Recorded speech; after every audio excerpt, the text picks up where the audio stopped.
Happy Monday and welcome back to another episode of Illinois Corn TV.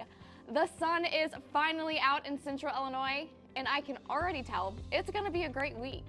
Today we have a packed few minutes for you as we cover everything from trade to electric vehicles and football's biggest game. As tensions rise in the Middle East, less goods are moving through the Suez Canal following Houthi attacks in the Red Sea. As a result, ships are taking a detour around the tip of Africa and adding nearly a week to their voyage. Colin Waters is the Director of Exports and Logistics at Illinois Corn. He says overseas issues magnify the importance of export markets to Illinois farmers. With all the attacks that are going on right now, it's basically prevented a lot of movement from happening through the Red Sea. That's a lot of container movements, but also there's freight, bulk freight that moves through there. That has forced a lot more movement around the Cape of Good Hope, around South Africa, which is much, much longer. So it adds cost to those shipments and it adds time. It can add days, weeks to those movements. Just as an example, if you're shipping something from Europe to Asia or vice versa, that will add weeks to that movement because the most direct route would be through the Mediterranean, through the Red Sea, and then through the Indian Ocean into Asia. Waters says despite difficulties overseas, he is optimistic demand will continue to grow for American farmers this year. Consumers are now asking, do electric vehicles have an unfair advantage? That is after an op-ed in the Wall Street Journal titled "The Electric Vehicle Cheating Scandal Shines Light on Exaggerated Subsidies, Bringing in Cash for Electric Vehicle Companies." Jimmy Conde is counsel for the Washington, D.C. law and strategy firm Boyd & Gray. He spoke with Illinois Corn and explains how the credits work.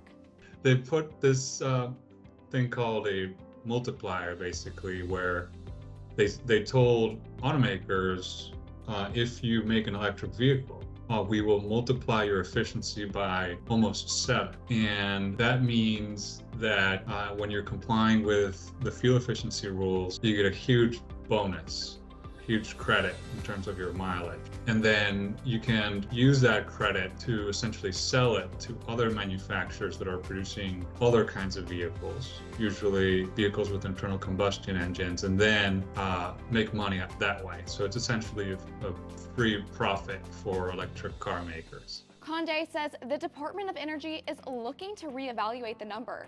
However, he warns it might not be with noble intentions. Super Bowl weekend is almost upon us, and I'd be lying if I didn't say I typically watch for the commercials.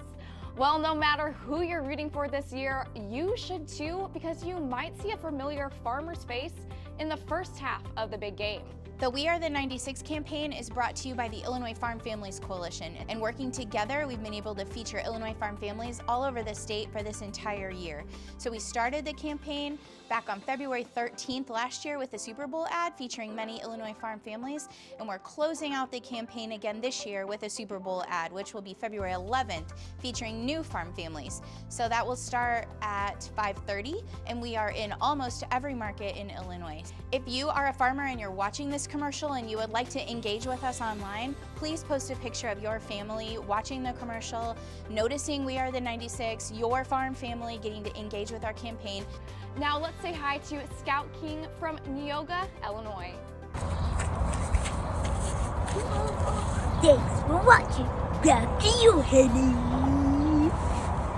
Thanks again for tuning in and enjoy your week. We'll see you next Monday for another episode of Illinois Corn TV.